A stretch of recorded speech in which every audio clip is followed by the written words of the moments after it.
education straight adopa disturbance am tapidaba amadi education da politicalize tawdaba corruption nepotism chigumba mayam se education haibasidi thambidana education si yamra free and fair oiba mawong amada yam essential oiba education si yekai dingai papidaba amadi ayet papidaba education ma welu haibase press media gi makom thamdari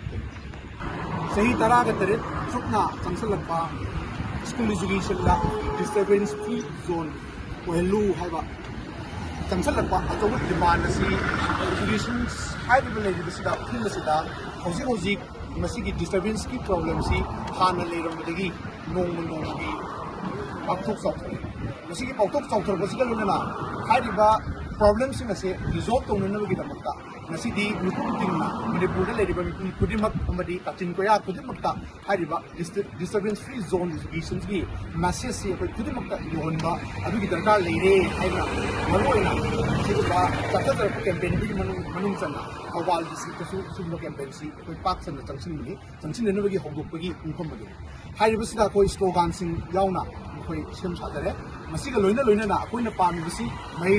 education institution सिंगा cell की अमदी pot की पूब थांगब ngमोइदबा demand सिंग अमदी Manipur government की education दा तंदु लेताब education system मा सेमगतनबगी अखोयगी मोगी policy मा सेमक्तबा education की पॉलिसी सी मतम की याना चटपा हानगी ट्रेडिशनल वेज ऑफ अदुगुंबगी एजुकेशन लर्निंग सिस्टम ला इपाइबो की मोंग अदुमक लेबसे मसिगी सिना अखोय एजुकेशन दा अहोंग पोरक्ते हाइबा हिरम सिंग डिस्टर्बेंस से करम ना कोई रिजॉल्व तोगदगे हाइबसे सरकार की सब चाबा पॉलिसी रूल्स एंड रेगुलेशन सेमबिरगा मसी कोई हंधनबा अमदी एजुकेशन स्ट्रेट अदोपा disturbance am tapidaba amadi education da politicalize tawdaba aduda natana akoigi corruption nepotism chigumba mayam se education haibasidi thambidana education si yamra free and fair oiba mawong amada yam essential oiba education si yekai dingai papidaba amadi ayet papidaba education ma welu haibase masigi mipum kudimakta stakeholder kudimakta masiga mari lenaba department sinda masi akoi